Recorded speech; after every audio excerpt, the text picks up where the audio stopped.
entière, elle passe à terre à cause de l'éclat de la croix. Miséricorde. Alléluia. Le verset thème que nous allons avoir se trouve dans Éphésiens 4. D'accord, ça c'est le verset thème de l'année, ça. D'accord, Éphésiens, le chapitre 4. D'accord, à partir du verset 12.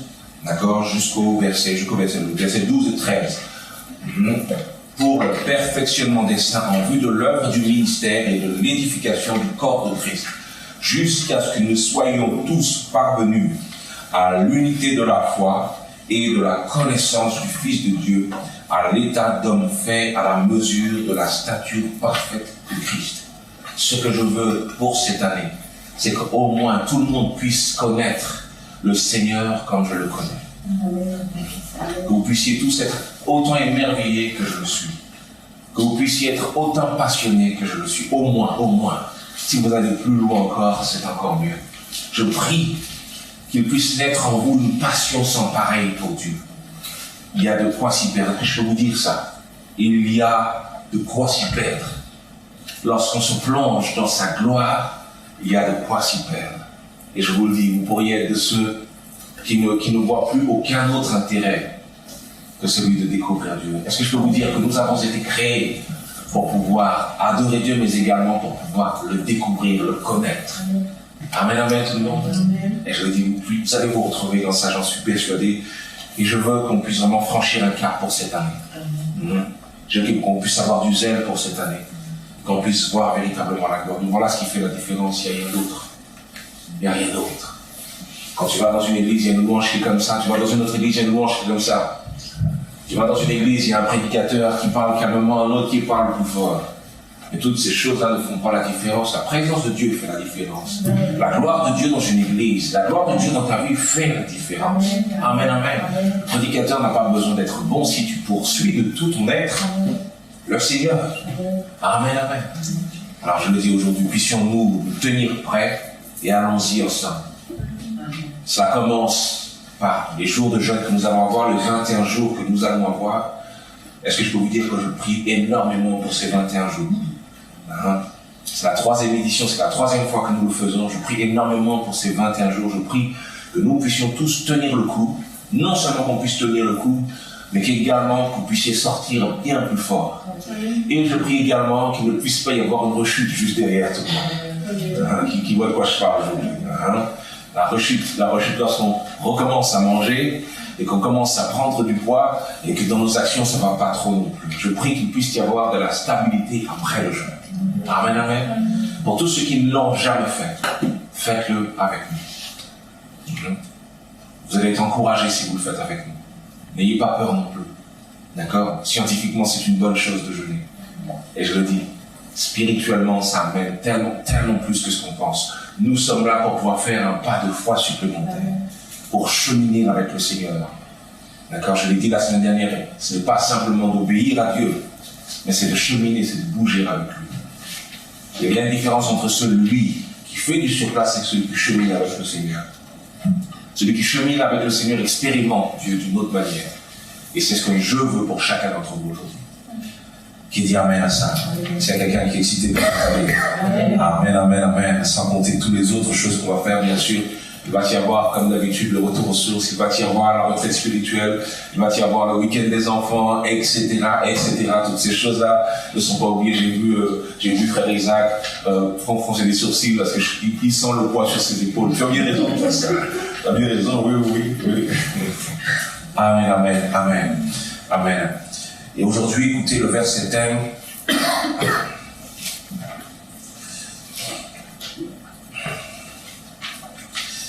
Le verset thème, nous allons le trouver dans Éphésiens, le chapitre 4, le verset 14. Le chapitre 4, le verset 14. Éphésiens, chapitre 4, verset 14. Est-ce qu'on peut le lire ensemble, tout le monde?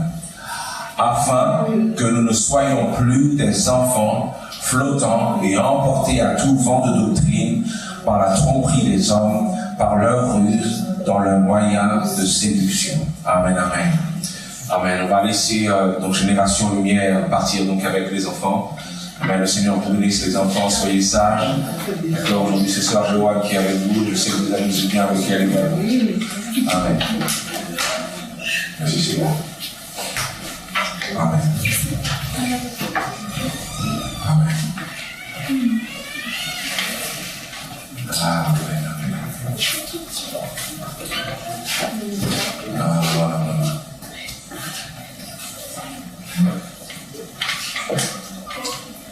Amen. Fermons nos yeux tout le monde. Seigneur Dieu, nous voulons te remercier, Père, aujourd'hui. Et une fois de plus, je prie que tu puisses nous conduire. Conduis-nous, Saint-Esprit. Permets que nous puissions sortir de ce lieu saturé de toi, saturé de ta parole. Saint-Esprit, je prie que tu puisses agir dans les forteresses de pensée que nous avons, afin que nous ne puissions pas simplement passer un bon moment ou un moment stimulant intellectuellement, mais que nous puissions vraiment changer, que nos vies puissent avancer.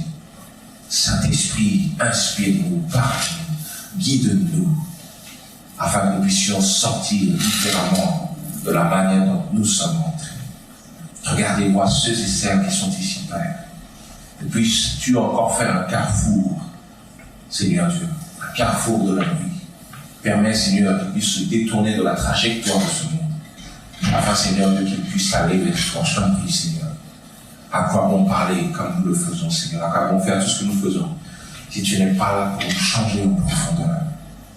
Aie pitié de nous, dans ta grande miséricorde, avec nous, Seigneur, Père. Comme ça, je te prie dans le nom de Jésus-Christ.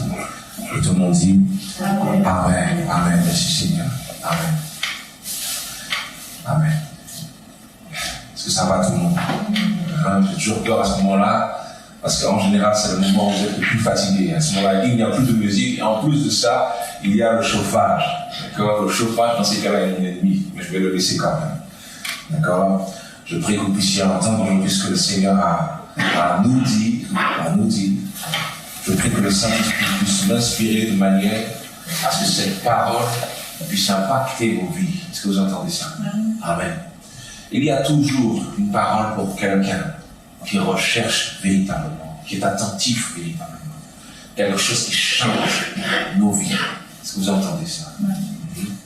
J'aimerais répéter ce que j'ai déjà dit. Lorsque j'écoute quelqu'un enseigner ou prêcher, je l'écoute attentivement. Il se peut que je connaisse 90% des choses qu'il nous dit. Je l'écoute attentivement parce que Dieu peut parler. Dieu peut dire quelque chose. Peut-être que le contexte que j'énonce peut être différent de ce que vous vivez. Mais le Seigneur vous permettra de comprendre ce qu'il est en train de vous dire à cause de la circonstance que vous traversez. Alors ouvre tes oreilles. C'est pas parce qu'on se voit souvent que le Seigneur ne peut pas m'utiliser, il m'utilisera pour te bénir. Qui dit un bon amen à ça. Amen, amen, amen. La prédication d'aujourd'hui s'appelle Enfant de Dieu. Enfant de Dieu. Amen. Enfants de Dieu. D'être des enfants de Dieu. Soyez des enfants de Dieu. On entend souvent dire, nous sommes tous des enfants de Dieu. Mais tout le monde dans le même sac, on dit, nous sommes tous des enfants de Dieu. Mais ça n'est pas vrai. Parce qu'il y a des conditions pour être des enfants de Dieu. Savez-vous que dans cette terre, il y a des enfants rebelles. Des enfants rebelles. Des personnes qui ont été créées par le Seigneur, mais qui sont rebelles, qui sont désobéissants. Regardez tous et voyez l'amour de Dieu. Il a également créé ceux qui le discréditent et ceux qui ne croient pas en lui. Regardez, voyez l'amour de Dieu. Il a également créé ceux qui parlent mal de lui, ceux qui blasphèment son nom. Son amour va jusque-là. Son amour est si grand qu'il te fait part de ses dons et de ses talents de manière à ce que tu puisses briller de sa lumière. En dépit parfois que tu ne le veux pas, en dépit parfois que tu le rejettes, tu brilles de ce qu'il t'a donné.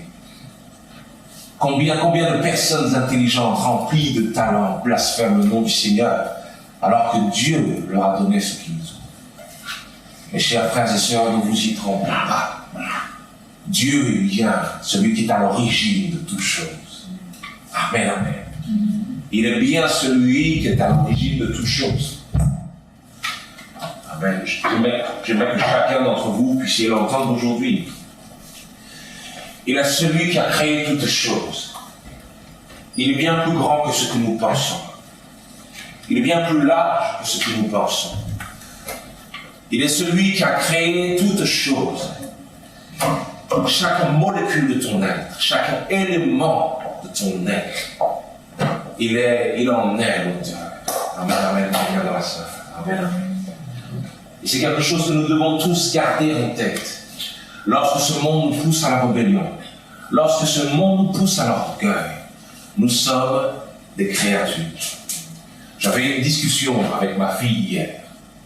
Une grosse discussion. Une discussion où elle me posait beaucoup de questions. Elle m'harcelait de questions à tel point que j'en pouvais plus.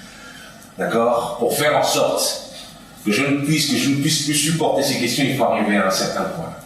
D'accord? Et elle est arrivée à ce point-là. Elle me pose des questions sur le temps, sur la matière, sur l'univers, etc., etc. Et je lui dis, mais pourquoi tu veux tout savoir? Bien, parce que je veux tout savoir, c'est comme ça, il faut que je sache tout. Je lui dis, mais pourquoi est-ce que tu veux tout savoir? Tu n'es pas censé tout savoir. Ce monde nous fait penser qu'on est supposé tout savoir, mais on n'est pas supposé tout savoir. Parce que nous ne sommes pas centrales dans ce monde. Nous sommes des créatures. Et on a tendance parfois à l'oublier. Nous sommes les créatures de Dieu. Nous avons été créés pour un but. Nous ne sommes pas centrales en dépit de ce que cette télévision peut te dire, en dépit de ce que tes amis peuvent te dire, en dépit que tout le monde fait attention à ta volonté, tes moindres faits et gestes. Nous ne sommes pas centrales. Nous sommes des créatures. Des créatures. Mais nous avons été bercés toute notre enfance pour croire le contraire. Suivez-moi tout le monde. Toute notre enfance, nous avons été, écoutez bien, le mot est lâché, nous avons été bercés. Hein? Nous avons été bercés par les choses de ce monde, encore et encore. Comme quelqu'un qui est ivre d'alcool et qui reste dans sa liqueur, bercé par les choses de ce monde. Je pense que ce monde veut que nous puissions rester, écoutez bien, d'éternels enfants. Et j'attire votre attention sur ce que je suis en train de vous dire, parce que c'est important. C'est important pour votre vie, c'est important pour que vous ne puissiez pas manquer le but. Ce monde veut que nous puissions rester d'éternels enfants. Ce monde veut que nous puissions continuer à être dans une ambiance qui nous convient, une ambiance de bien-être. Ce monde veut que nous puissions encore croire aux contes de fées, être des personnes qui croyons encore à des choses que nous ont enseignées les cartoons de notre enfance. Ce monde veut que nous puissions rester dans les enfantillages de cette vie. Regarde bien. Lorsque tu parles de Dieu à l'un de tes amis, ils s'empressent d'en finir avec cette histoire. Pourquoi? Parce qu'ils n'aiment pas parler de choses sérieuses. Quelqu'un dit amen à ça? Ils n'aiment pas parler de choses sérieuses. Quand c'est trop sérieux, on veut rejeter. Quand c'est trop sérieux, on n'en veut pas. On préfère les ambiances cool. On préfère les bonnes blagues. On préfère se divertir. Regardez, voyez que même lorsque quelqu'un grandit, parfois il reste un enfant. Il continue uniquement à vouloir être diverti. La vérité ne l'intéresse pas. Réagir par rapport à la vérité, ça ne l'intéresse pas. Il préfère rester dans l'ivresse de ce monde. Il préfère rester en étant bercé par les choses de ce monde. Ça doit parler à quelqu'un. Ça doit parler à quelqu'un. J'aimerais dire que parfois on est tellement des enfants que les autres ont du mal à nous prendre au sérieux. Quelqu'un est avec moi. J'aime tellement cette ambiance fun que les autres ont du mal à te prendre au sérieux. Toujours des blagues, toujours rigoler. Je ne dis pas que c'est une mauvaise chose, mais dans l'absolu, oui. Tu ne dois pas passer tout ton temps à être léger. Le monde te pousse à ça, mais tu ne peux pas passer ton temps à être léger. Tu ne peux pas passer ton temps à être diverti de cette vie. Non. Tu dois faire face à la vérité. Tu ne peux pas passer ton temps à rester cool. Tu ne peux pas passer ton temps à être fun. Tu ne peux pas passer ton temps à chiller simplement. Regarde et vois que c'est ce que veulent tous tes amis de ce monde. On travaille pour pouvoir partir en vacances. Regardez. On travaille pour pouvoir partir en vacances, pour pouvoir prendre du bon temps. Encore une fois, parce qu'on veut se détendre. On veut oublier la vérité de ce monde. Mais le Seigneur ne veut pas que tu oublies la vérité de ce monde. Le Seigneur veut que tu puisses y faire face. Il veut que tu puisses regarder la vérité de ce monde. Il veut que tu puisses, écoutez bien, enlever ce qu'il y a de l'enfant à l'intérieur de toi. Écoutez bien. Voici ce que voilà ce que le passage nous dit dans 1 Corinthiens, le chapitre 13, le verset 11.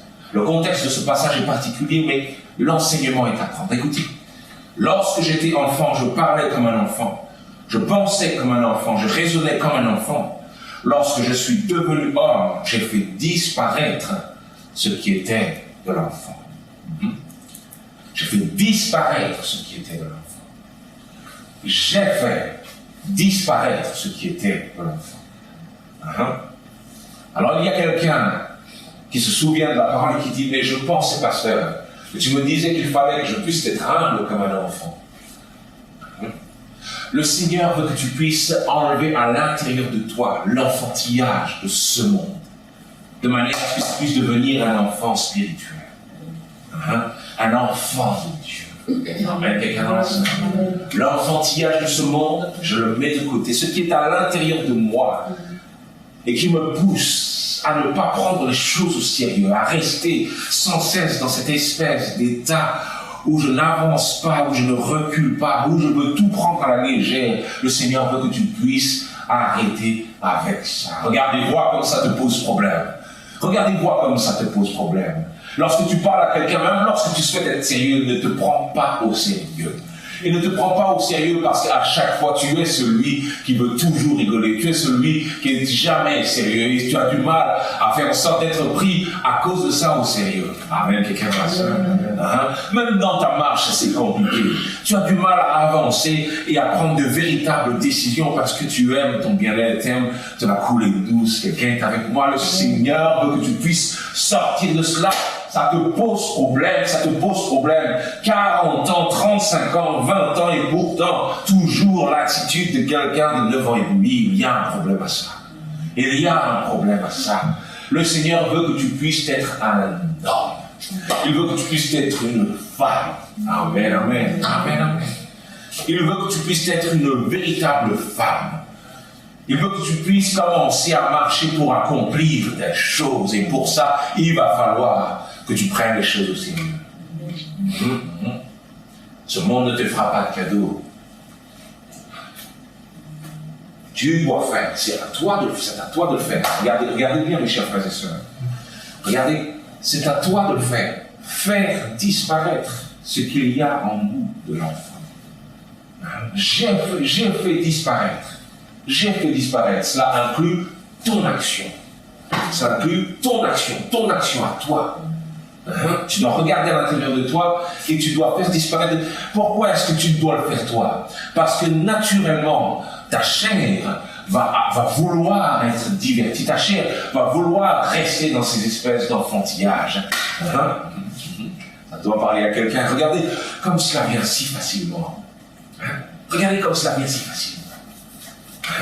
Comme on se livre en face, parce que notre chair aime ça.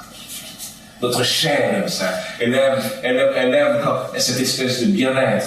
Parfois, tu confonds le bien-être. Écoutez bien ça. Tu confonds le bien-être avec la paix. Tu dis que tu veux la paix, mais est-ce que tu sais que la paix du Seigneur n'est pas le bien-être selon l'homme? C'est complètement différent. Il y a des choses qui vont te procurer du bien-être. La drogue peut te procurer du bien-être, l'alcool peut te procurer, le sexe peut te procurer du bien-être, mais ces choses-là ne te mettent pas dans la paix de Dieu. Il y a une différence entre le bien-être et la paix de Dieu. Et d'expérimenter Dieu, il y a une différence. Celui qui se dirige vers le Seigneur a une autre marche. Regardez, voyez comme cette société a fait en sorte de faire disparaître ce moment où l'on est supposé passer de l'enfant à l'âge adulte. Hein? Et est-ce que je peux vous dire que ça, c'est quelque chose qu'on trouve surtout en Occident, surtout dans cette société moderne. Hein? Parce que dans des tribus en Afrique, il y a des rites de passage. À un certain âge, au tout début, l'enfant est supposé regarder à ses parents de manière à copier son attitude. Aujourd'hui, on copie les dessins animés ou les films que l'on voit, mais dans certains autres endroits, ce n'est pas comme ça que ça se passe. L'enfant est supposé copier ses adultes, aller à la chasse avec eux. Et à un moment donné, il y a un rite de passage. Quelque chose qui fait qu'à 15 ans, à partir de 15 ans, une fois qu'on a passé le rite, on se considère maintenant comme un homme. On ne fait plus les choses comme on les faisait auparavant. Amen, amen. Amen. Il y a un moment, il va falloir que tu deviennes un homme aux yeux de ce monde, une femme aux yeux de ce monde, écoutez bien, et un enfant aux yeux de Dieu. Ok, j'espère que vous me suivez toujours. Un homme aux yeux de ce monde, un homme dans ce que tu fais, dans tes actions, un homme dans ta manière de parler, un homme dans ta manière d'être responsable, un homme parce que tu prends les choses au sérieux, parce que tu considères la vérité, un homme, amen, quelqu'un dans la salle, amen, ne reste pas dans la légèreté, ne reste pas dans la légèreté, ne vis pas ta vie toujours dans la légèreté. Il y a des personnes qui vivent et qui meurent dans la légèreté. Ils vivent et ils meurent en faisant... Avez-vous déjà remarqué, il y a des personnes qui elles ont 70 ans, elles ont 80 ans et se comportent comme des collégiennes. Vous avez déjà vu ça? Parce qu'elles veulent rester en enfance, elles veulent rester dans cette espèce de temps, dans cette espèce de promesse du monde. Mes chers frères et sœurs, il n'y a rien de mal à être un homme. Il n'y a rien de mal à être une véritable femme. Amen, quelqu'un dans la salle. En fonction de si c'est un homme ou une femme, retourne-toi vers ton voisin, vers ta voisine, dis-lui, soit un homme, soit une femme, dis-lui cela. Amen, amen, amen, amen, amen. J'ai eu peur parce que je me suis dit peut-être que quelqu'un s'est retourné vers un homme en disant soit une femme. Amen, amen. Hein? Regardez comme la plaisanterie vient facilement. À tout le monde. Amen, amen, amen. Amen. Est-ce que je peux vous avouer quelque chose? C'est quelque chose contre quoi je me bats. Est-ce que je peux vous l'avouer? C'est quelque chose contre quoi je me bats de toutes mes forces. Parce que je vois que c'est néfaste. C'est néfaste. Je vois l'influence de l'ennemi dans les moments où je suis trop, comment dire, trop cool, où j'ai envie de trop faire de plaisanteries. Ce n'est pas une bonne chose par rapport aux gens qui m'entourent. Ça pose problème quand même. Est-ce que je peux vous avouer ça tout le monde? Est-ce que je peux vous avouer ça tout le monde? Ça pose problème quand même. Il y a un moment donné où tes parents doivent changer d'attitude à ton égard à cause de la manière dont tu te comportes. Il y a un moment où les gens doivent changer d'attitude. Ils doivent regarder et voir leur respect lorsqu'ils te voient à cause de la manière dont tu te comportes. Amen. Quelqu'un dans la salle? Amen, amen. Seigneur, que nous puissions être des hommes et que nous puissions être des enfants devant lui. Que nous puissions passer d'enfants de ce monde, d'enfants rebelles, à enfants de Dieu. Est-ce que tu peux te tourner vers ton voisin et lui dire, sois un enfant de Dieu. Sois un enfant de Dieu. Un enfant de Dieu. Un enfant de Dieu. On bouge différemment lorsque l'on est un enfant de Dieu. Amen, amen, amen. On réfléchit différemment lorsqu'on est un enfant de Dieu. Être un enfant de Dieu nous montre une certaine partie, bien un certain état d'esprit. Lorsqu'on est un enfant de Dieu, on a une autre manière de penser. On n'est pas, comment dire, un homme en face de Dieu. Non, on est un enfant de Dieu. Cela suggère que celui que je sers est bien plus haut que moi. D'être un enfant de Dieu, cela veut dire qu'il y a quelque chose en moi qui vient de celui que je révère. Il y a quelque chose à l'intérieur de moi de celui que j'adore. Être un enfant de Dieu. Ça ne veut pas simplement dire d'être créé par Dieu. Il y a un lien paternel. Il y a un lien familial entre nous et Dieu. Nous sommes les enfants de Dieu. Cela veut dire qu'il est notre Père. Il est notre Père. Il est celui vers qui nous regardons. Il est celui que nous copions. Nous lui faisons confiance. Nous faisons sa volonté sans le questionner. On laisse du crédit à un Père. Amen, quelqu'un dans la salle. On laisse du crédit à un Père. À chaque fois que j'entends quelqu'un poser trop de questions, dire à chaque fois pourquoi, c'est parce qu'en fait, il ne fait pas confiance à ce que je suis en train de lui dire. Mais lorsqu'on a un Père devant soi, on lui fait confiance. On sait que tout ce qu'il nous demande, tout ce qu'on lui demande, il va répondre avec amour. Amen, quelqu'un dans la salle. Il a l'amour dans son cœur. Il ne nous dira jamais de faire quelque chose qui va nuire à notre être. Il ne nous demandera jamais de faire quelque chose qui sera un problème pour nous. Même lorsqu'on ne comprend pas tout, on lui fait confiance parce qu'il est notre Père. Amen, amen. Amen. Et sur ce moment, j'aimerais que tu puisses regarder à l'intérieur de toi, j'aimerais que tu puisses faire un check-in pour savoir si Dieu est ton Père. Amen, amen. Que tu puisses faire un check-in à l'intérieur de toi. Est-ce que Dieu est ton Père? Est-ce que Dieu est ton Père? Est-ce que Dieu est ton Père? Est-ce que tu écoutes ce qu'il te dit comme un Père? Un Père bienveillant. Est-ce que Dieu est ton Père? Est-ce que tu fais partie encore du clan des enfants rebelles? Ou bien est-ce que tu fais partie de ceux qui sont les vrais enfants de Dieu? D'être un enfant de Dieu, ça veut dire je ne sais pas tout, mais je te suis, Seigneur. Je ne sais pas tout. Je ne sais pas comment faire avec la prière. Je ne sais pas vraiment comment faire avec le jeûne. Je ne sais pas comment te chanter, mais Seigneur Dieu, je te suis quand même. Je ne sais pas tout. Je ne sais pas tout. Je ne sais pas tout. Je ne suis pas au courant de tout. Je n'ai pas mon avis à donner sur tout parce que tu sais mieux que moi. Amen, amen, amen. Je pense que c'est la partie la plus compliquée. D'admettre qu'on ne sait pas devant Dieu. Amen, amen tout le monde. Amen, amen. Amen. D'admettre qu'on ne sait pas devant Dieu. D'admettre qu'on ne sait pas tout et qu'il a tout à nous enseigner. Aide-nous Saint-Esprit, aide-nous Saint-Esprit. Amen, amen. Ton analyse, je dis souvent ce mot, ton analyse, ta réflexion, tout ce que tu sais, lorsque tu deviens enfant de Dieu, tu fais un reset de tout ça. Tu le mets de côté, de manière à laisser Dieu t'enseigner. Paul était un érudit. Paul faisait partie de ces personnes qui avaient étudié la parole. La Bible nous dit que Pierre était un pécheur, mais Paul avait étudié la parole.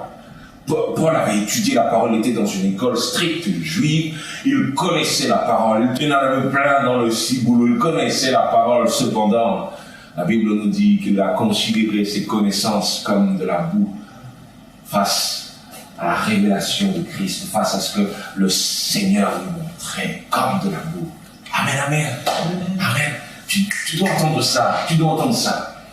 Comme de la boue, tout ce que je sais, tout ce que tu sais. Comme de la boue. Comme de la boue. Ça ne compte pas devant ce que le Seigneur nous apprend. Il veut nous prendre par la main de manière à nous emmener dans sa vérité. Est-ce que quelqu'un m'écoute aujourd'hui? Amen, amen. Il veut nous prendre par la main de manière à nous faire avancer dans sa vérité. Il veut te réapprendre à vivre. Voilà pourquoi il est important pour toi d'être un enfant. Un enfant à nouveau. Amen, amen. Amen. Un gros dilemme. C'est un gros dilemme quand on a 40 ans, quand on a 30 ans, et qu'on nous dit qu'il faut devenir à nouveau un enfant. Se pourrait-il qu'on puisse faire confiance à ce point? Se pourrait-il qu'on puisse faire confiance à ce point? Et pourtant, c'est ce que le Seigneur attend de toi. Quelqu'un dit Amen. Tourne-toi vers ton voisin, dis-lui écoute encore. Écoute encore. Amen, amen. Est-ce qu'on peut regarder ensemble, s'il vous plaît, Luc, le chapitre 10, Aide-nous, Saint-Esprit. Luc, le chapitre 10. Et nous allons lire à partir du premier verset. Ce passage nous montre toute la deuxième fois en vérité que le Seigneur envoie ses disciples pour pouvoir aller prêcher la bonne nouvelle.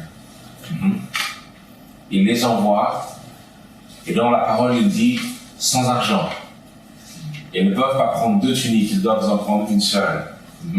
Il les envoie comme ça, pour pouvoir aller prêcher la bonne nouvelle. Écoutez ça, écoutez ça. Luc chapitre 10. Après cela, le Seigneur désigna encore 70 autres disciples.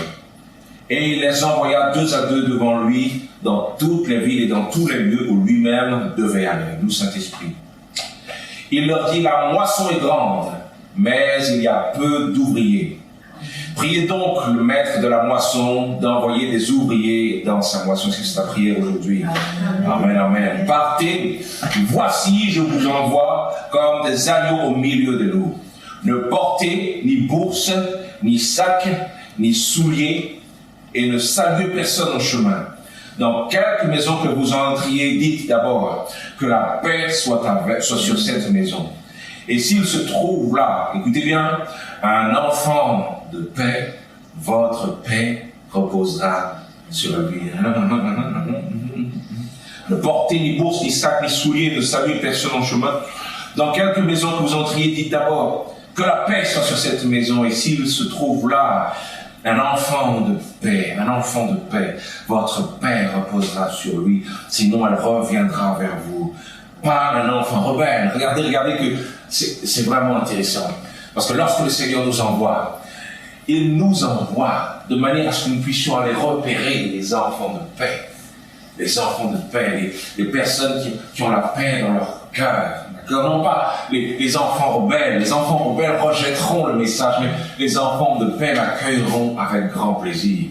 Ce n'est pas Pasteur Ricardo qui est en train de dire ça, c'est Jésus lui-même. Amen, amen. Il nous envoie vers les enfants de paix. Les enfants de Dieu allant vers les enfants de paix. Amen, amen, amen. Ça donne une idée du positionnement que nous sommes supposés avoir. Regardez mes chers frères et sœurs, toutes les consignes que Jésus donne aux disciples. Si j'étais là, je pense que je serais le premier à dire, ça fait beaucoup quand même.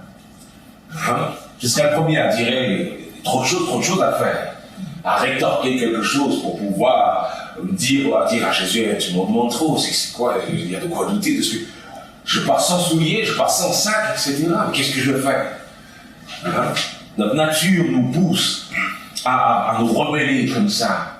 Mais les enfants sont ceux qui se soumettent, qui écoutent la parole du Père et qui se soumettent. Qui dit un bon amen à ça? Amen, amen, amen, amen. Lorsque les enfants écoutent la parole du Père, la rébellion s'en va, laissant place à la soumission. Je parle à quelqu'un aujourd'hui en disant ça. La rébellion s'en va, laissant place à la soumission, laissant place à l'obéissance, parce que le Père, voilà ce qui doit se passer dans ton âme. Voilà ce qui doit se passer à l'intérieur de toi. J'ai envie de dire quelque chose, mais Seigneur Dieu, je veux faire ta volonté. Parce que j'ai décidé de te suivre. Parce que j'ai décidé d'aller là où tu m'emmènes. Je veux faire ta volonté. Tout à l'intérieur de moi veut réagir comme je le faisais auparavant. Mais Seigneur, j'ai décidé de te suivre. J'ai décidé de faire ta volonté. Je suis ton enfant. Amen, quelqu'un dans la salle. Je suis ton enfant. Lorsque tu me demandes de prier davantage, je suis ton enfant. Lorsque tu demandes que je m'avance, lorsque tu demandes que je me sépare, Seigneur, je suis ton enfant. Je veux t'obéir, en dépit que je ne comprends pas tout. Je veux t'obéir et te suivre. Quelqu'un dit Amen à ça. Laisse la rébellion de côté. Les enfants de Dieu écoutent sa voix. Amen, amen. Donne-nous Saint-Esprit. Demeurez dans cette maison-là, mangeant et buvant ce qu'on vous donnera, car l'ouvrier mérite son salaire. N'allez pas de maison en maison, dans quelque ville que vous entriez, et où l'on vous recevra. Mangez ce qui vous sera présenté. Guérissez les malades qui s'y trouveront, et dites-leur, Le royaume de Dieu s'est approché de vous. Mais dans quelque ville que vous entriez et où l'on ne vous recevra pas, allez dans ces rues et dites: nous secouons contre vous la poussière même de votre ville qui s'est attachée à nos pieds. Sachez cependant que le royaume de Dieu s'est approché. Je vous dis qu'en ce jour, Sodome sera traité moins rigoureusement que cette ville-là. Ah, regardez comme là, le dernier passage fait peur. Et sur ce dernier passage, je veux vraiment attirer votre attention sur quelque chose. C'est que, aux yeux du Seigneur, l'évangile a de la valeur. L'évangile a de la... Et lorsque l'on regarde la manière dont Jésus agit pour certains, à un moment donné, il rencontre un peuple, une foule tout entière, mais il leur parle en parabole. Parce que cet évangile n'est pas accessible à tout le monde. Tout le monde n'est pas amené à la comprendre. Ceux dont le cœur est rebelle n'iront pas plus loin. Mais ceux dont le cœur recherche le Seigneur véritablement iront plus loin pour chercher l'explication. Les disciples se sont approchés de Jésus et lui ont demandé: qu'est-ce que cette parabole veut dire? Explique-la nous. Le disciple va toujours plus loin dans l'explication. Lorsque l'enfant rebelle rejette toute explication se disant que c'est du n'importe quoi, c'est tout selon ses propres standards, le disciple ira plus loin pour savoir ce que le Père bienveillant a pu dire. Est-ce que quelqu'un voit de quoi je parle aujourd'hui? Le disciple ira toujours plus loin. L'évangile a de la valeur. L'évangile a de la valeur. La Bible dit, à un moment donné, Jésus parle à ses disciples, il dit: écoutez bien, vous êtes chanceux, vous êtes chanceux. Les prophètes ont attendu un moment comme celui-ci, mais vous le vivez. Vous avez cette parole, vous êtes dans ce temps de grâce. Qu'est-ce que vous êtes chanceux? Vous avez cette parole, vous vivez le royaume, vous faites partie de ceux qui bénéficient du sacrifice. Vous êtes chanceux. Il y a tellement de personnes qui désiraient avoir ce que tu as. Et lorsque je dis ça, je ne te parle pas simplement de ce monde actuel. Depuis la nuit des temps des prophètes, des serviteurs de Dieu, attends un temps comme celui-ci, un temps que tu vis maintenant, un temps que tu vois s'accomplir de tes yeux. C'est un temps de grâce où les nations entières peuvent venir à Christ. Tu es chanceux, tu es chanceux. Tu as de la chance. Voilà pourquoi également le Seigneur dit qu'il résiste aux orgueilleux et qu'il fait grâce aux humbles. Les sages n'arriveront pas à voir cet évangile. Les intelligents de ce monde n'arriveront pas. Il faut être un enfant pour pouvoir avoir cet évangile. Amen, quelqu'un dans la salle. Il faut être un enfant. Il faut être un enfant. Si tu ne t'abaisses pas assez, tu n'arriveras pas à accéder à cet impossible. C'est impossible. Tu n'arriveras pas à voir. Avez-vous déjà parlé à quelqu'un de Dieu et vous êtes aperçu que tout ce que vous dites lui passe par-dessus la tête? Absolument tout. Il n'y comprend rien. Et pourtant, tu dis les mêmes choses que tu as dit à quelqu'un qui a parfaitement compris, mais lui ne comprend pas.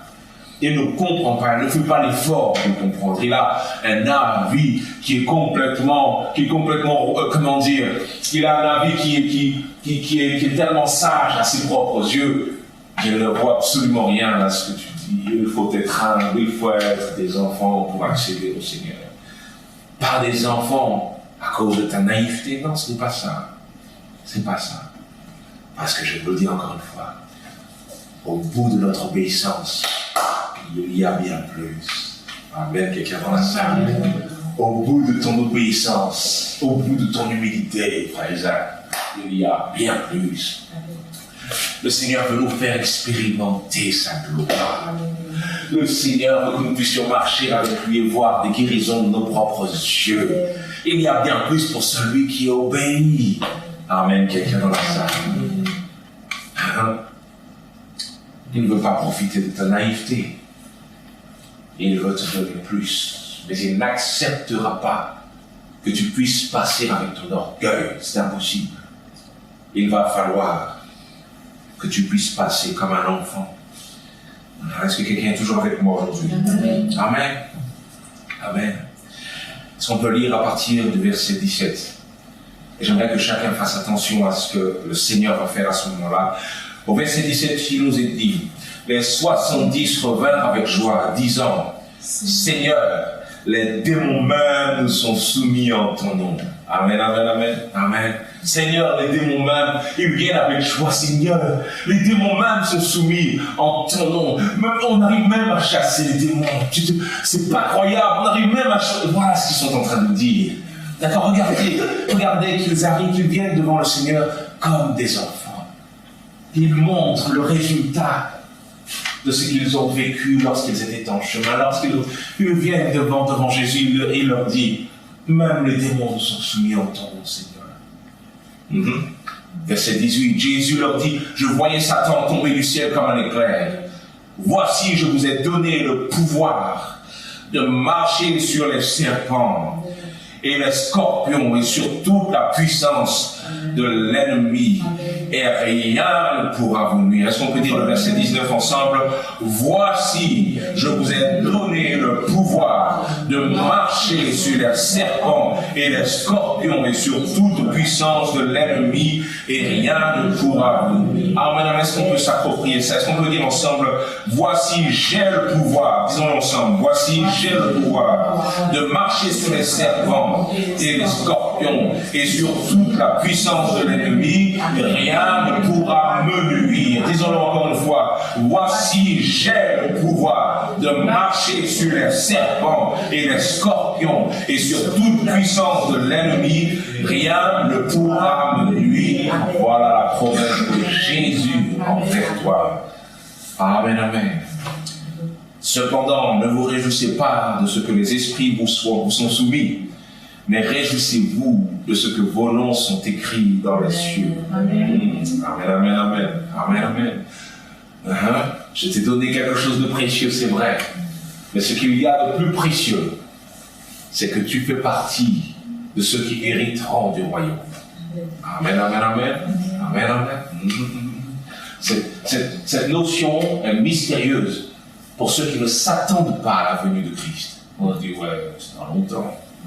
On dit ça, bon, je ne sais pas comment ça va se passer. Et il y en a même qui ont peur en vérité de ce qui va se passer à ce moment-là.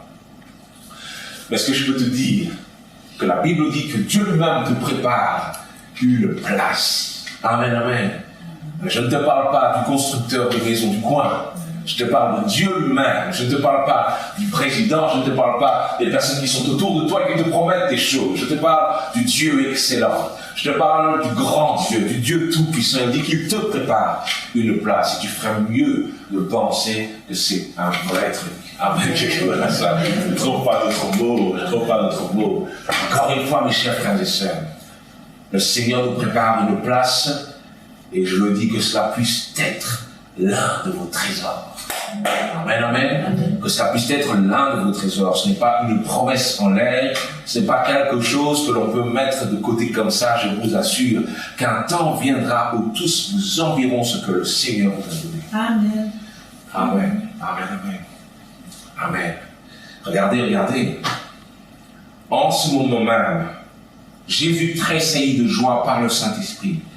Et il dit, je te loue, Père, Seigneur du ciel et de la terre, de ce que tu as caché ces choses aux sages et aux intelligents de ce monde, et de ce que tu les as révélées aux enfants.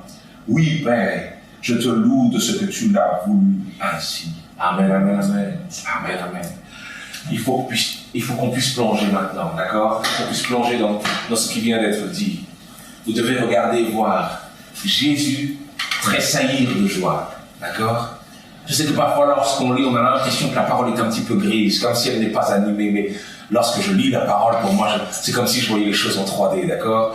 Qui a déjà expérimenté la salle de cinéma en 4DX, c'est comme ça que je vois la Bible, d'accord? Il tressaillit de joie, il se lève, et il est dans une joie qu'on ne comprend pas, une joie du fait qu'il entend ses enfants bien-aimés, ses disciples bien-aimés venir et dire qu'ils ont guéri, qu'ils ont chassé des démons, qu'ils ont expérimenté la gloire à un autre niveau. Il tressaillit de joie parce que ces choses-là ont été cachées aux orgueilleux, mais pour ceux qui savent s'abaisser, J'arrive à comprendre ce que Jésus a ressenti à ce moment-là. Ceux qui se sont abaissés, ceux qui ont fait l'effort, ceux qui ont été des enfants aimants, des enfants qui écoutaient, ceux-là ont pu bénéficier de dons particuliers. Ils ont fait des miracles, ils ont fait des choses qui étaient exceptionnelles. Qui dit amen à ça? Les enfants. Et voilà pourquoi Jésus tressaillit de joie. Est-ce que je peux te dire que Jésus veut que tu puisses être à un autre niveau? Hein? Il veut que tu puisses avancer et découvrir. Il veut que tu découvres sa gloire. Il veut que tu découvres, il veut que tu puisses expérimenter sa gloire. Amen, amen. Ça me fait plaisir. Parce que parfois, on a ce Jésus qui est très central dans les films. Tout le monde gravite autour de lui, mais on arrive rarement à voir la relation qu'il a avec les autres.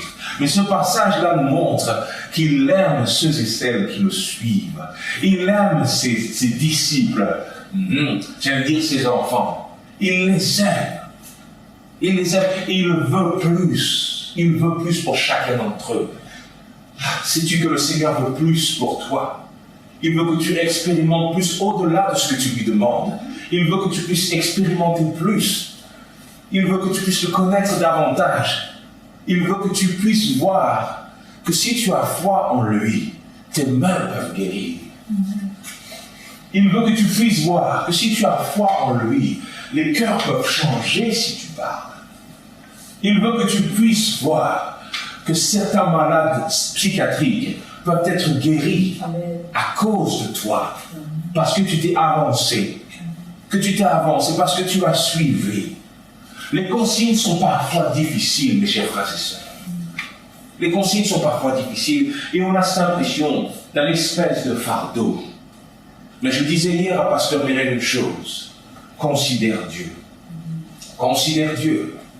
Considère Dieu, considère Dieu, considère Dieu, considère Dieu, considère. Ça veut dire qu'il est bien plus grand que ce que l'on croit. Il est bien plus grand que ce qu'on croit. Et sa voix ne se négocie pas. Son obéissance ne se négocie pas. La manière dont il veut que tu fasses les choses, il est toujours le grand Dieu. Même lorsque tu en doutes, il est toujours le grand Dieu. Amen, quelqu'un dans la salle. Même lorsque tu es attristé, même lorsqu'il ne te répond pas, lorsque tu le veux, il est toujours le grand Dieu. Et les choses se passeront comme il le veut. Amen, amen, amen. Amen, amen. Les choses se passeront comme il le veut. S'il dit qu'il faut que tu t'abaisses comme un enfant pour pouvoir expérimenter les choses du royaume, il n'y a pas d'autre voie. Parce qu'il est Dieu. Seuls ceux qui s'abaissent devant le Dieu suprême, seuls ceux qui s'abaissent devant le Dieu tout-puissant expérimenteront sa gloire. Comment espères-tu venir devant un roi, faire ce que tu veux et avoir sa faveur? Tu ne pourras pas avoir sa faveur parce que c'est un roi. La Bible va plus en l'appelant le roi des rois, l'Éternel des armées, le tout-puissant. Les noms ne manquent pas. Les noms ne manquent pas. Il est Dieu. Ce lundi, j'étais en train de réfléchir dans la voiture. Et je ne sais pas, le Seigneur a fait naître quelque chose à l'intérieur de moi. Et j'ai vu les choses d'une autre manière. Le Seigneur me montrait à quel point il faut le poursuivre et à quel point ce serait une bonne chose de... Comment est-ce que je peux vous dire? C'est une bonne chose de le connaître davantage. Et je ne l'avais jamais vu comme ça. On en parle très souvent, mais le Seigneur a mis ça à un autre niveau, de le connaître davantage, d'être en relation avec le Dieu qui a créé toutes les choses. Réfléchissez-y, bon, je veux éveiller ça à l'intérieur de vous. Le Dieu qui a créé, d'être en relation avec le Dieu qui a créé l'univers tout entier, de parler avec le Dieu qui a créé l'univers tout entier. Il nous aime, mais nous conversons ensemble, nous parlons ensemble, il me parle, je lui parle. Amen, quelqu'un dans la salle. Notre foi parfois nous empêche de voir la chose comme le Seigneur le veut, mais je le dis encore une fois, c'est le plus grand des honneurs que tu puisses avoir, de connaître Dieu. Voilà pourquoi je le dis, poursuivez-le. poursuivez-le avec tout ce que vous avez. Voilà la chose la plus précieuse de votre vie tout entière. Hein? Je veux parler avec Dieu. Je veux qu'il soit mon Père. Je veux parler avec Dieu. Je veux qu'il me parle. Je veux entendre de lui. Je veux chérir la relation que nous avons beaucoup plus que les choses qu'il pourrait me donner. Quelqu'un est avec moi aujourd'hui. Amen, amen. Jésus tressaillit de joie. Le Saint-Esprit l'a fait tressaillir. Parce que ses serviteurs, parce que ses disciples sont venus et qu'ils ont expérimenté beaucoup plus. Je me souviens de cette petite histoire qui s'est déroulée en Haïti. Le pasteur Nazaire me parle très très souvent de son pasteur à lui. Et c'est un pasteur qui s'appelle pasteur Maxi. En lisant devant vous, je m'aperçois que c'est bien étrange comme nom. Il s'appelle pasteur Maxi et un jour, bien, ce pasteur-là avait envoyé beaucoup de jeunes hommes pour aller évangéliser, pour aller aider dans la ville. Parce qu'il avait cette habitude de former, de conseiller, je crois, un groupe d'à peu près une dizaine de jeunes hommes. Il les a envoyés. Et ils sont partis dans les villes. Et c'est à ce moment-là qu'ils ont rencontré une dame qui était sur le porche de sa maison. Et c'est alors que cette dame les regarde et leur dit alors, vous êtes des beaux jeunes gens. Elle a parlé en créole, bien sûr. Alors, les beaux jeunes gens, est-ce que vous avez quelque chose pour moi? Et c'est alors qu'ils sont rentrés dans sa maison, ils ont commencé à lui parler. Ils ont réuni tout ce qu'ils avaient dans leur poche. Ils n'avaient pas beaucoup, quelques pièces, et leur ont donné ce qu'ils avaient. Et c'est alors qu'ils lui ont posé une question, et lui ont dit, qu'est-ce que tu veux que le Seigneur fasse pour toi? C'est alors que cette femme ouvre la bouche et dit, mon fils est parti à l'étranger depuis très longtemps, et il ne m'a jamais appelé. Ça fait très très longtemps que j'attends son coup de fil, et je suis ici dans la misère, et j'aimerais bien qu'il m'appelle. J'aimerais renouer contact avec lui. Et c'est alors que l'un d'entre eux a ouvert la bouche, peut-être parce qu'il avait vu pasteur Maxi faire, il a ouvert la bouche, et il a dit, la semaine prochaine, tu viendras me voir, parce que tu auras reçu un coup de téléphone de la part de ton fils. Qui dit un bon amen à ça. Je te parle d'agir en étant quelqu'un qui fait partie du royaume, avec une autorité que le Seigneur te donne. Amen, quelqu'un dans la salle.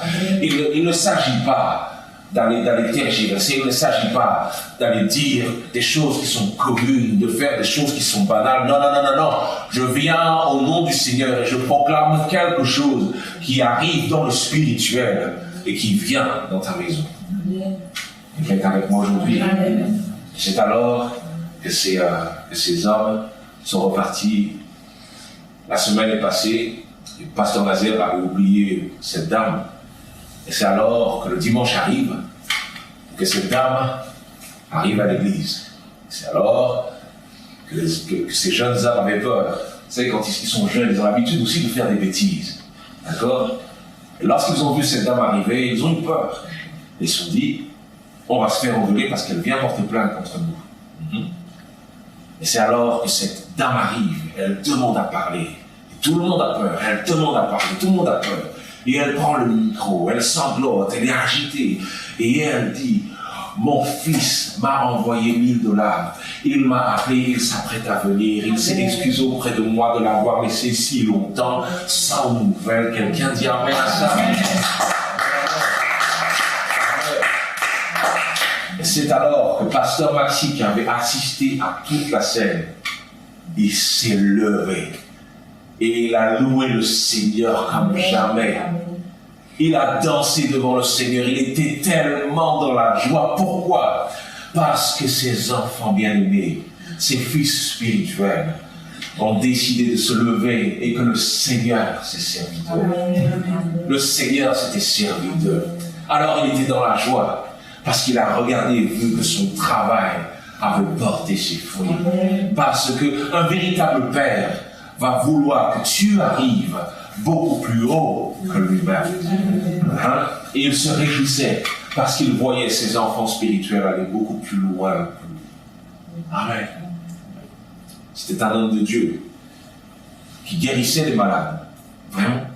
Il y a des fois, on n'appelait pas le docteur, mais on l'appelait lui. Ça ne l'a pas rendu égocentrique, au point qu'il ne considère plus ses fils spirituels. Amen, quelqu'un dans la salle. Je parle de l'évangile, je parle de l'évangile la vraie.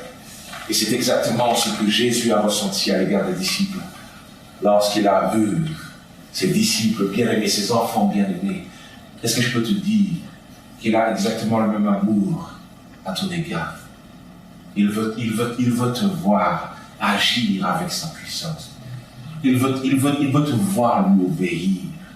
Il veut te voir avancer à un autre niveau. Amen, quelqu'un dans la salle. L'enfant de Dieu ne s'arrête pas à ce qu'il peut faire dans le naturel. L'enfant de Dieu va beaucoup plus loin que ça. Il traite avec le spirituel. Parce que Dieu est esprit. Il traite avec le spirituel.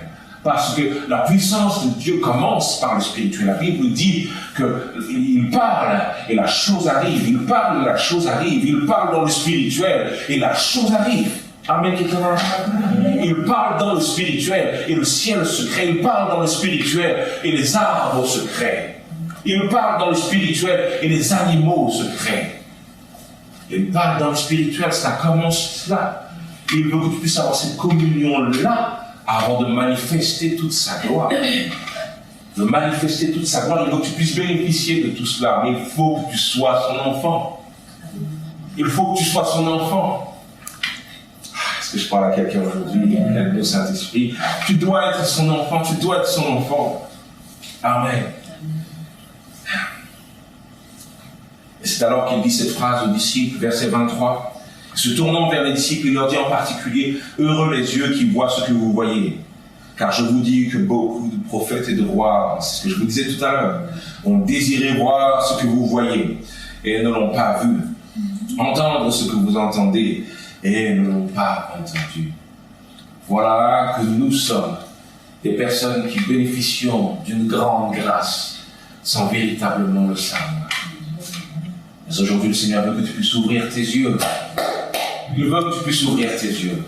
Il veut que tu puisses considérer cet évangile de grâce. Il veut que tu considères le trésor qui est à ta portée. Il veut que tu le considères. Je parle à quelqu'un aujourd'hui. Il veut que tu puisses le considérer. Il veut que tu puisses en terminer avec les enfantillages. Parce qu'il y a bien plus dans les voies du Seigneur que dans tes propres voies. Bien plus dans les voies du Seigneur que dans les voies de ce monde. Bien plus. Pour celui qui poursuit le Seigneur. Bien plus. Aujourd'hui, dans les livres d'histoire, il y a un avant Jésus-Christ et un après Jésus-Christ. Aujourd'hui, l'Église est présente dans le monde parce qu'une poignée de personnes a décidé de faire la volonté de Dieu. Voilà le destin de ceux qui servent vraiment le Seigneur. Donc, tu as le choix. Tu peux continuer sur tes propres voies ou cheminer avec Dieu. Cheminer, marcher avec Dieu. Je l'ai dit la semaine dernière, je souhaite que nous puissions tous être en route avec le Seigneur. Je souhaite que nous puissions marcher avec le Seigneur. Que nous puissions être en route avec lui. Pierre a décidé de laisser sa barque, son filet de pêche de côté, pour pouvoir suivre Jésus. Parce qu'il a regardé et vu en lui autre chose. Ça l'a brusqué à tel point que cela a pu prendre une décision de vie. Il a décidé de se lever et faire la route avec le Seigneur. La Bible nous dit que c'est Pierre encore qui a été choisi pour être le chef de l'Église. Tu ne le regretteras pas si tu décides de suivre son chemin. Mais il faut cheminer avec lui. Cheminer avec lui. Il faut cheminer avec lui, il faut marcher, il faut être en mouvement avec lui. Celui qui sert le Seigneur est en mouvement avec lui. C'est quelque chose qui se décline chaque jour de sa vie. À chaque personne qu'il rencontre, à chaque décision qu'il doit prendre, ça se décline, ça continue encore et encore. Et le Seigneur forge ton chemin à cause de ton obéissance. Mes chers frères et sœurs, je dis chemine avec lui. et la foi d'aller beaucoup plus loin que ce que tu fais d'habitude. Il est digne que tu puisses prendre cette décision. Il est aussi fort, aussi puissant que ça. Je me rends compte bien de ce que je suis en train de vous dire. Mais je vous dis aujourd'hui, faites-lui confiance, il ne s'agit pas de n'importe qui. Soyez ses enfants bien-aimés. Ses enfants bien-aimés, ceux qui le suivent. Un jour, quelqu'un est venu vers Jésus et lui a dit, mon fils est démoniaque. Je l'ai amené à tes apôtres et ils n'ont même pas pu le guérir. Et c'est alors que Jésus se retourne vers ses disciples et lui dit, jusqu'à quand vous supporterai-je? Ça ne s'est pas toujours bien passé. Il y a parfois des fois où les disciples se sont fait engueuler par le Seigneur. Ça ne s'est pas toujours bien passé. Jusqu'à quand vous supporterai-je? Il continue en disant, race incrédule et perverse, en parlant des disciples. Il les regarde encore et il leur dit, vous n'avez pas de foi ou quoi? Et c'est alors qu'il menace l'esprit. Vous savez pourquoi est-ce qu'il fait ça? Parce qu'il agit comme un enseignant, comme un père, parlant à ses enfants. Il veut leur montrer qu'ils ont ce qu'il faut. En fait, c'est juste que tu ne crois pas. C'est juste que tu ne crois pas. Si tu avais la foi comme un grain de sénévé, tu demanderais à la montagne de bouger, et d'ici à là, elle bougerait. Mais c'est parce que tu n'as pas encore de foi. Il le reproche, il dit, il faut que vous ayez la foi. Ce n'est pas parce que je m'appelle Jésus-Christ de Nazareth que je fais toutes ces choses-là. En fait, toi aussi, tu peux les faire. Toi aussi, tu as ce qu'il faut à l'intérieur de toi. Si tu avais la foi comme un grain de sénévé, tu demanderais à cette montagne de bouger et elle le ferait. Si tu avais la foi, tu pourrais faire tellement de choses. Une véritable foi en Dieu. Tellement de choses. Chemine avec lui. Chemine, bouge avec lui. Ceux qui changent les choses, ce sont ceux qui sont en chemin. Change. Avance-toi. Sur l'année 2020, je te mets au défi d'aller plus loin que ce que tu as fait en 2019. Plus loin dans ta consécration avec le Seigneur. Plus loin dans ton service avec le Seigneur. Je te mets au défi d'aller plus loin dans tes temps de prière, d'aller plus loin dans ta communion avec le Seigneur. Cette année 2020, je te le dis, essaye pour voir. Tu as déjà essayé tes propres voies. Et elles t'ont mené là où tu es maintenant. Ça vaut le coup d'essayer autre chose. Surtout quand cette chose s'appelle Dieu. Amen. Chers frères et sœurs, il y a une dernière chose que je souhaite vous dire. Est-ce qu'il y a quelqu'un qui a reçu aujourd'hui? Amen. Amen. Amen. La Bible dit, dans 1 Pierre, le chapitre 2, le verset 2, « Désirez comme des enfants nouveau-nés le lait spirituel et pur, afin que par lui vous croissiez pour le salut. » Désirez-le, le lait spirituel et pur, afin que vous puissiez croître pour le salut. C'est à vous de le désirer. Le lait spirituel dont on parle là, il s'agit de la parole. Il s'agit de la parole, que vous puissiez ne pas manquer de zèle quant à cette parole, quant à l'application de cette parole, que vous devez le désirer. Est-ce que quelqu'un voit de quoi je parle aujourd'hui? Vous devez le désirer, vous devez le vouloir, vous devez vouloir obéir à la parole. Désirez-le, le lait spirituel et pur. Amen, quelqu'un dans la salle? Je le dis encore une fois, ne manquez pas de zèle, ne manquez pas de zèle, ne manquez pas de zèle. Je prie de manière à ce que cette année vous puissiez expérimenter la gloire de Dieu à un autre niveau. Et je le dis pour que vous puissiez être convaincus. Lorsque Pierre a vu la pêche miraculeuse, lorsqu'il a vu les poissons dans sa barque, au point que sa barque commençait à couler, il en avait vu bien assez pour pouvoir suivre Jésus. Et je prie de manière à ce que vous ne soyez pas simplement dans cette église, louant Dieu, à cause de prédication, mais plus parce que vous avez expérimenté. Amen. Parce que vous avez expérimenté la gloire de Dieu à notre niveau. Vous avez vu des guérisons.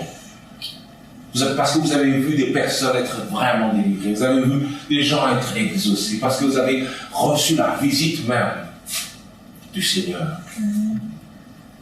Je prie pour ça. C'est ce que Pierre avait vécu. Et à la suite de ça, Pierre a décidé de tout quitter. Il était marié. Il a tout quitté. Sa femme est venue, on le rejoint plus tard, d'accord? Il a tout quitté de manière à suivre Jésus. Élisée lui aussi avait tout quitté pour pouvoir suivre Élie. Il s'est enlevé de sa stabilité pour pouvoir suivre Jésus. Enlever de la stabilité pour avoir une vie de foi. Voilà ce qui te manque. Ne résiste pas au Seigneur aujourd'hui. Ne résiste pas à cette vie de foi. N'aie pas peur. Parce que tu résistes à ce que tu demandes au Seigneur. Amen. Tu veux que ta vie puisse changer. Tu attends de nouvelles choses et tu te sens étouffé dans cette vie. Mais tu résistes à ce pas de foi. Alors que c'est la solution. C'est la solution. Je n'ai jamais regretté d'avoir suivi le Seigneur. Je n'ai jamais regretté d'avoir suivi le Seigneur. Jamais. Jusqu'à maintenant. Pourtant, nous ne sommes pas encore au bout de nos surprises, notre destin. Mais je n'ai jamais regretté. Jamais. Je n'ai jamais regretté tous les contrats qu'on m'avait proposés pour aller chanter. Je n'ai jamais regretté le travail que je faisais ou les maisons que j'aurais pu avoir. Jamais. Jamais. Je vous assure que c'est vrai. De vivre une vie de conviction, c'est ce qu'il te faut. De ne pas rester dans les enfantillages de ce monde, c'est ce qu'il te faut. Le Seigneur est là, mes chers frères et sœurs, et il s'occupera de toi bien mieux que toi-même.